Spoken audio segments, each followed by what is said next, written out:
ऋषि का अपमान करना शुरू कर दिया। वो आत्मा मैं राजा हूं, राजा भगवान से कम नहीं होते, सम्मान करना चाहिए आपको। तो आपके घर में मैं राजा हूं, इतना बड़ा चक्रवर्ती सम्राट राजा, आप समाधि लगाए हो, फिर भी समाधि नहीं खुला।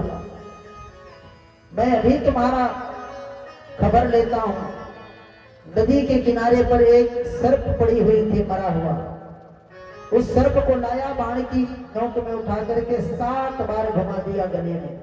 फिर पुकारा, महाराज आपके गले में सर्प चढ़ गया है।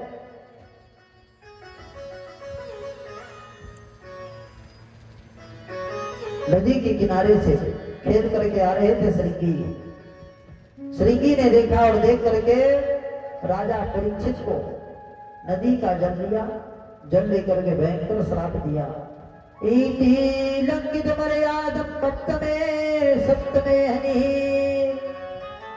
अरे दुष्ट परीक्षित, कुलांगार, तूने मेरे पिता का अपमान किया है। सर्प काल का स्वरूप माना जाता है। जा, मैं तुझे श्राप दे रहा हूं, आज से ठीक 7वें दिन तक्षक नाग तुझे डसेगी और तेरा प्राणांत हो जाएगा। राजा परीक्षित को श्राप लग गया। राजा परीक्षित जैसे ही राज्य में पहुंचा, मुकुट को निकाल के राज्य सिंहासन पर रखा ना, पश्चाताप की अग्नि में जलने लगा। जब भी हम कोई अपराध करते हैं ना, तो हमारी आत्मा गवाही देने लगती है कि हमने अच्छा नहीं किया। फिर लगाया तो फिर लगने लगा, नहीं मैंने ठीक की है। फिर उतारा तो फिर लगा, नहीं मैंने बड़ा भारी अपराध कर दिया। पिता के गले से मरा हुआ सर्प निकाल के फेंका, जोर जोर से रो रहा था, लंबी श्वास ले लेकर के। पिताजी ने पूछा, क्यों रो रहा है? बोले, राजा ने आपका अपमान किया है। क्या अपमान किया बेटा? बोले, मरा हुआ सर्प आपके गले में डाली। सभी के लिए कहा, बेटा मान होता है सम्मान, मान होता है शरीर का, अपमान होता है शरीर का। ऐसे भी साधु संत लोग मान अपमान से परे रहते हैं। हम संत हैं, बिगड़े हुए व्यक्ति को सुधारना हमारा काम है। फिर तुमने राजा परीक्षित, धर्मनिष्ठ राजा को तुमने श्राप क्यों दिया? क्योंकि परीक्षित जैसे राजा भारत की धरती पर न हुआ है, न आगे कभी होगा।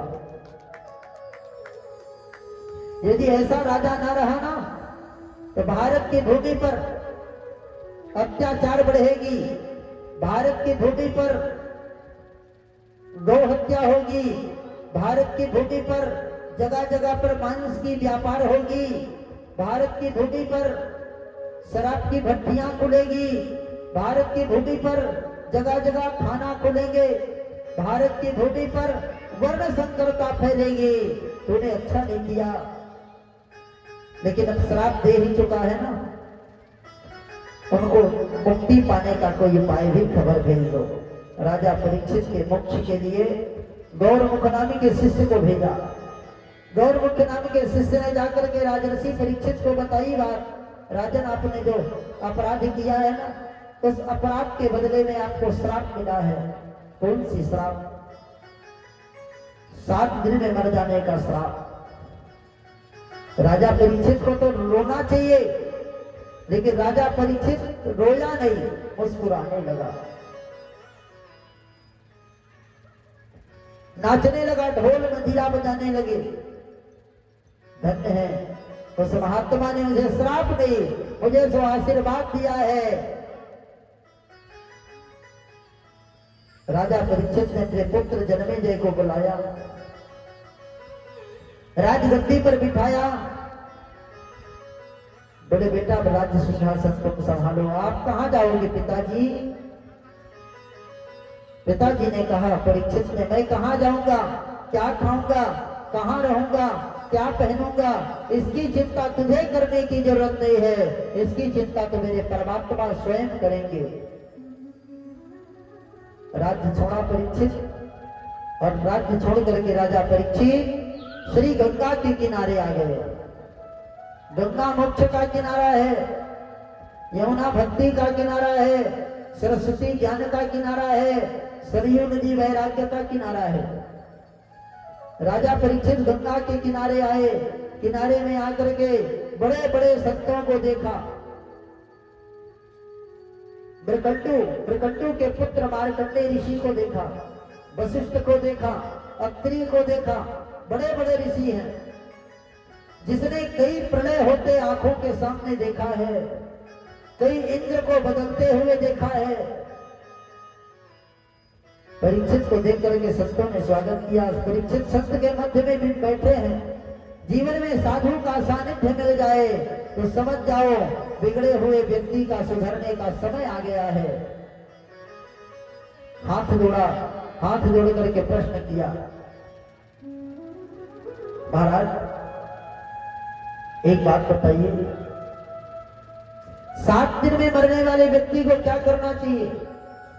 किसी महात्माओं में सामर्थ्य नहीं जो राजा परीक्षित के प्रश्न का उत्तर दे दे। बोले राजन हम कर रहे हैं वही तुम भी करो। हमको तो 70 साल हो गया हो यहाँ बैठे बैठे और तुम पूछ रहे 7 दिन में मरने वाले व्यक्ति को क्या करना चाहिए?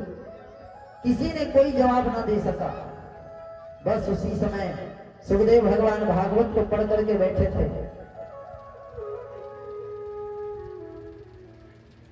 भागवत पढ़ करके जब तैयार हुए, बोले गुरुदेव गुरु दक्षिणा क्या दूं?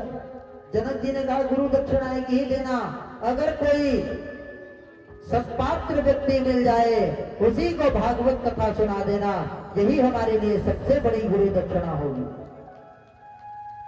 जो तुम्हारी भाषा समझ सके। भागवत की भाषा कैसी है? समाधि है।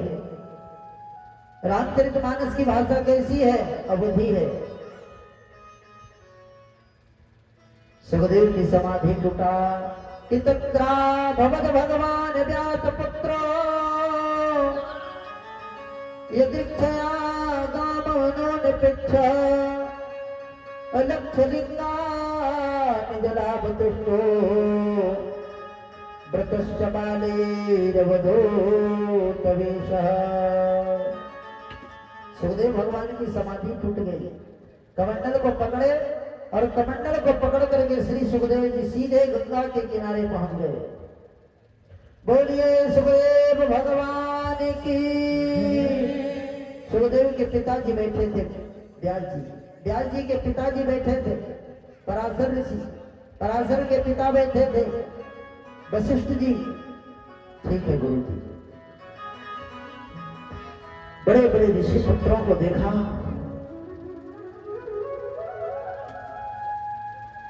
बैठ करके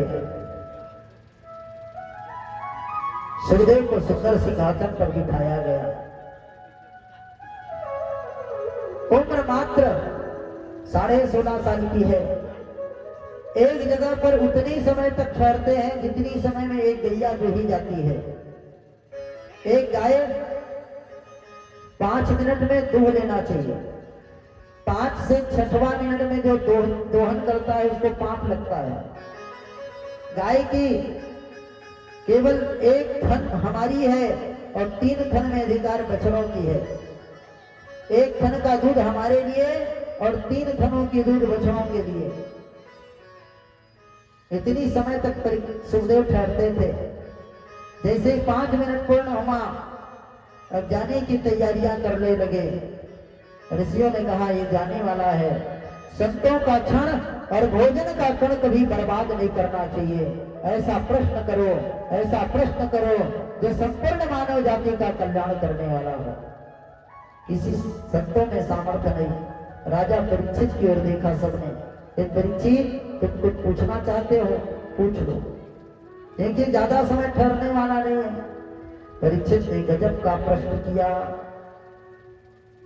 परीक्षित ने हाथ जोड़ा और हाथ जोड़ करके बड़ा प्रश्न किया।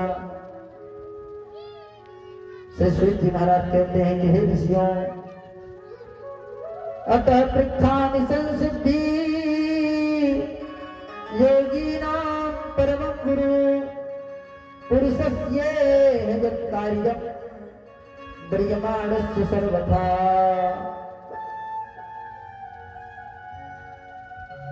हे राजन, परीक्षित ने प्रश्न किया,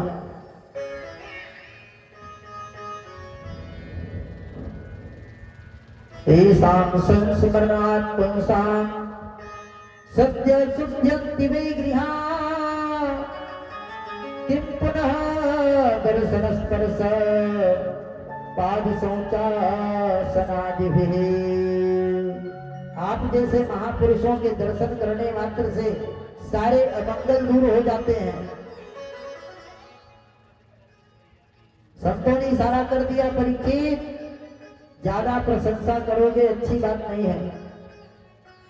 ये प्रशंसा सुनने नहीं, ये प्रशंसा सुनाने आए हैं परमात्मा की। तब परीक्षित ने प्रश्न किया, अतः पृच्छामि संसिद्धि योगिनां परमं गुरु पुरुषस्य यत् कार्यं ब्रियमाणस्य सर्वथा। आवाज थोड़ा मोटा है, बता दो भाई, पतला करना है भाई आवाज। कल जो आए थे ना ऑपरेटर, उन्हीं को भेजना, ठीक है? अदल बदल के आएंगे तो गड़बड़ होगा। हरि ओम नारायण नारायण हरि ओम। परीक्षित को सुखदेव जी ने उत्तर दिया, राजन तूने बहुत सुंदर बात पूछी है, जन जन के लिए प्रश्न किया है, मानव समाज के कल्याण के लिए, मानव समाज के उत्थान के लिए प्रश्न आपने की है। सुनो राजन, इतस्माद् भारत सर्वात्मा भगवान जगदीश्वरो हरि श्रोतव्यः कीर्तितव्यश्च स्मर्तव्यो तथा भयम्। राजन, जल्दी मरने वाले व्यक्ति को एक काम करना चाहिए। क्या काम? बोले श्वास श्वास पे नाम रट, वृथा श्वास जन खोए, और ना जाने इस श्वास की आब न हो या न होए। हे परीक्षित, जल्दी मरने वाले व्यक्ति को एक काम करना चाहिए, प्रत्येक श्वास में परमात्मा के नाम को बसा लो, क्योंकि जो श्वास मिली है वो श्वास दोबारा मिलने वाली नहीं है। इसलिए प्रत्येक परिस्थिति में, प्रत्येक स्थिति में परमात्मा के नाम को गाते रहो। जैसे वृंदावन की गोपियां आंगन में झाड़ू लगाती थी फिर भी गाती थी। वृंदावन की गोपियां चूल्हे में कढ़ाई को चढ़ा करके, आग जला करके सब्जी बघारते हुए गाया करती थी, हे नाथ नारायण वासुदेव। घर का काम भी हो रहा है और परमात्मा का नाम भी हो रहा है। कर से कर्म करो विधि नाना, मन राखो जहां कृपा निधाना। परीक्षित, मन को भगवान में लगाओ और शरीर को संसार में लगाओ। भगवान का भजन शरीर से नहीं, भगवान का भजन मन से करो। भगवान की कथा मन से सुनो।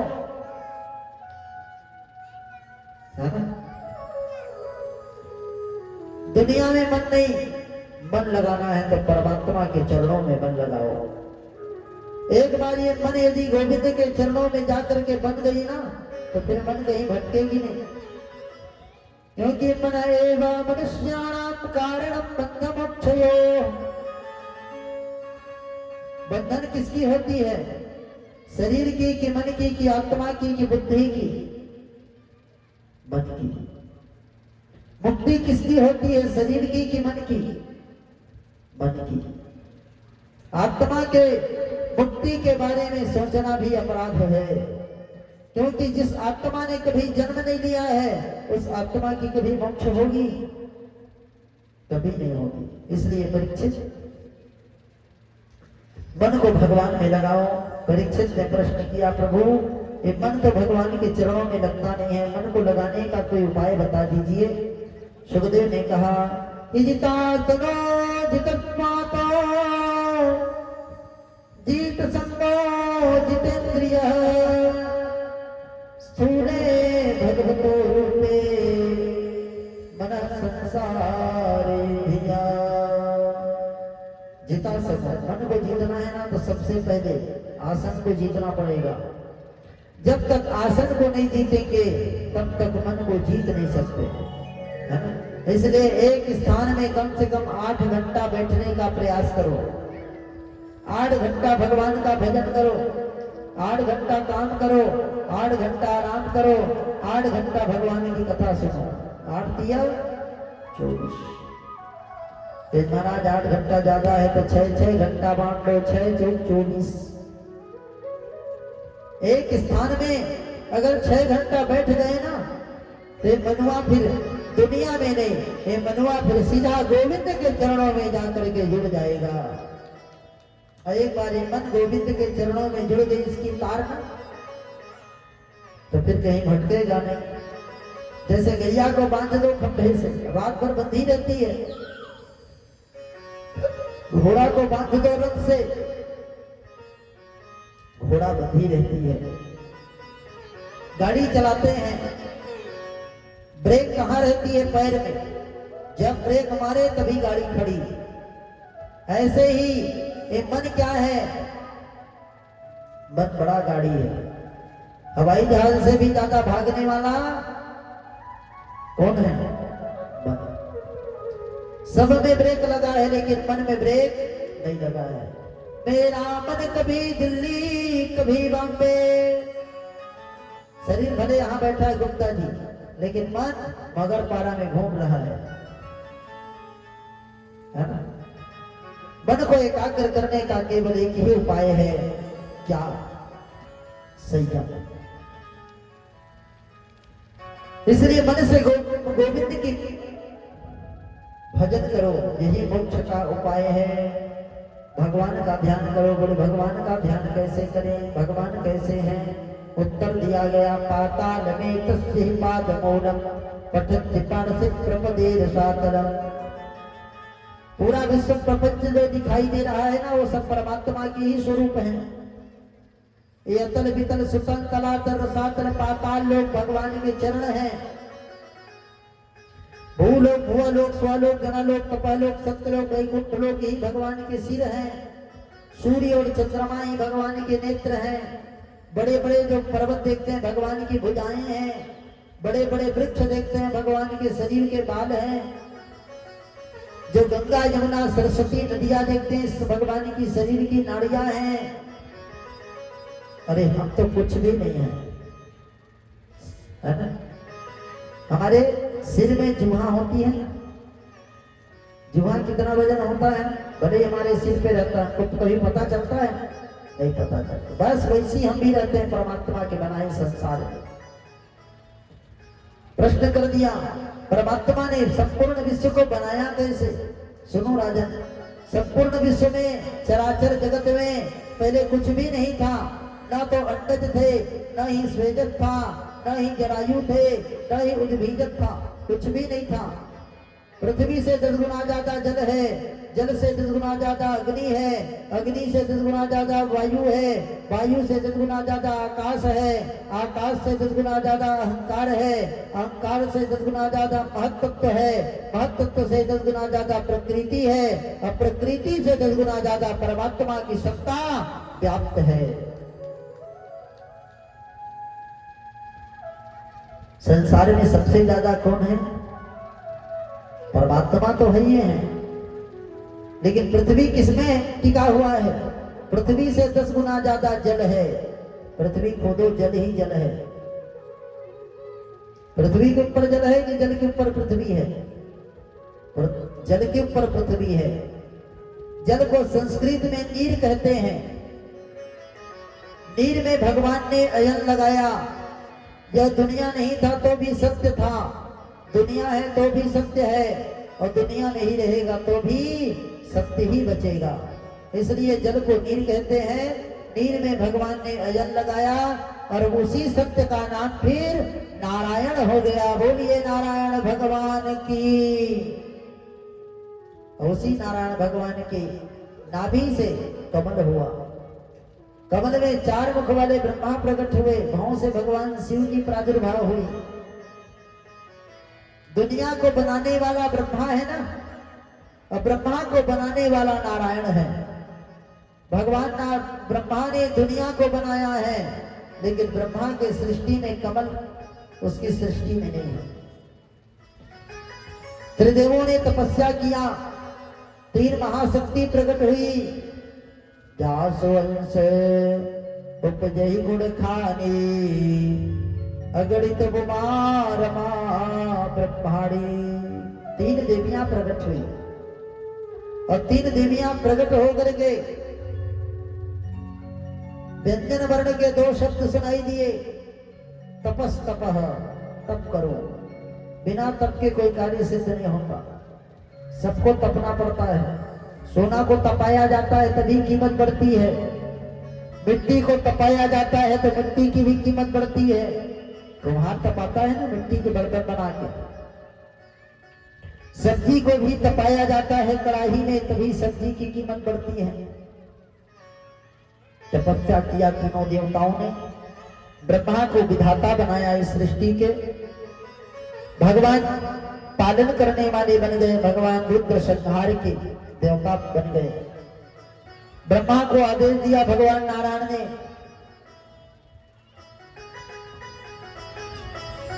आदेश दिया, हे ब्रह्मा जाओ तुम सृष्टि करो। कैसे सृष्टि करूं, मुझे तो कोई बात समझ में आई नहीं। भगवान ने चतुश्लोकी भागवत दिया। यह में वास्मे बाक्रे नाट्य सत्वरम पंचादहं जदेतच्च यो वशिष्येत्य सौम्यः ऋतेयर्थं प्रतीयेत न प्रतीयेत चात्मनि तद्विद्यात्मनो मायां यथा भातो यथा तमः यथा महाभूतानि भूतेषु तावत् निश्चनो प्रविष्टान्य प्रविष्टानि न तेषां ते सुबन्धः। 4 श्लोक दिया।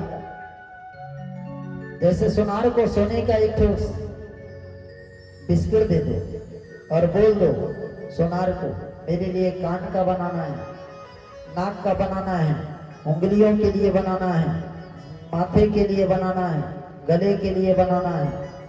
सोनार बना के दे देता है ना सोने की ईंटा से। जो बोलो, दर्जी को दे दो 2.5 मीटर कपड़ा, जो बोल दोगे। भगवान के लिए बनाना है तो गोपाल जी के लिए सुंदर वस्त्र बना देंगे। अपने लिए बनाना है तो बगलबंदी बोलो, बगलबंदी बनाएंगे। कुर्ता बोलो तो कुर्ता बनाएंगे। पैंट बोलो तो पैंट बनाएंगे। कुम्हार को दे दो मिट्टी और बोला जाए मेरे लिए मिट्टी के घड़े बनाना, घड़े बना देगा। मेरे लिए छत के लिए छाजन बनाना, छाजन बना देगा। ईंटा बनाना, ईंटा बना देगा। मूर्ति बनाना, गणेश की मूर्ति बनाएगा। दुर्गा की बनाना तो दुर्गा की मूर्ति, लक्ष्मी की बोलो तो लक्ष्मी की मूर्ति। 5 तत्व दिया। तत्र गद्धवती पृथ्वी साज विधा नित्या नित्याश्च नित्याकारी रूपा नित्या परमाणु रूपा पुनस्त्र विधा शरीरम पीछे वेदात इंद्रियम आदित्य लोके प्रसिद्धम इंद्रियम दंडग्राहकम ग्राणम नाशा प्रवृत्ति। 24 गुण को बनाया। रूप रस। भैया कथा करने दोगे कि नहीं आज? कथा करने दोगे कि नहीं आज? बार बार साउंड को छू रहे हो उसी को। कल हम एक बार भी नहीं बोले थे।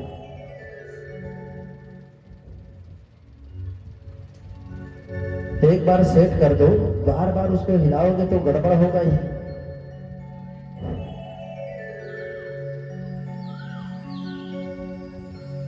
वहां से डिफेक्ट काटा जाता है, ठीक है। डिले बोलते हैं उनको, क्या बोलते हैं? डिले। लिख लो वहां कॉपी में।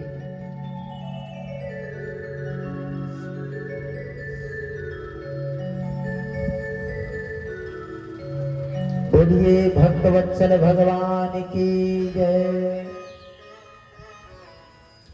5 तत्व दिया।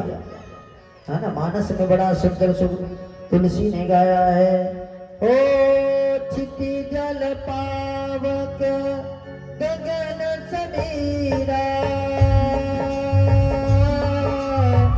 पंचरचित अभय भय शरीरा।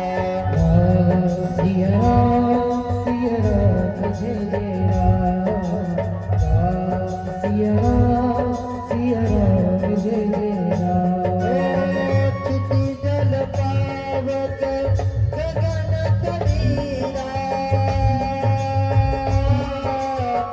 पंचरचित अभय भय शरीरा। सिया राम जय जय राम, सिया राम जय जय राम। ये निवेदन आया है, महाराज जी राम नाम के हीरे मोती मैं बिखराऊं गली गली, ले लो रे कोई राम का प्यारा शोर मचाऊं गली गली। ये भजन की फरमाइश है और साथ में 200 रुपया का सप्रेम भेंट आया है। परमात्मा से प्रार्थना उनकी मनोरथ पूर्ण करें। चलो भैया, राम नाम के हीरे मोती है ना, नहीं है? चलो मैं गा देता हूँ। मगर पारा के इस पावन धरा में प्रवाहित हो रहे श्रीमद् भागवत महापुराण में कुछ विशेष भक्तगण आए हुए हैं। यजमान परिवार का आग्रह था कि वे मंच में आए और महाराज जी के कमलों द्वारा आशीर्वाद प्राप्त करते जाए। उनके नाम कुछ इस प्रकार हैं, विश्राम पटेल जी, मोतीलाल पांडे जी, मनत राम देवांगल जी। आप सभी आकर महाराज जी के कमलों द्वारा आशीर्वाद प्राप्त करें। आए हुए अतिथियों के लिए जोरदार ताली में स्वागत करिए हमारे संगीत वाले भैया। राम नाम के हीरे मोती मैं बिखराऊं गली गली, ले लो रे कोई राम का प्याला सुर मचाऊं गली गली, सुर मचाऊं गली गली। राम नाम के हीरे मोती मैं बिखराऊं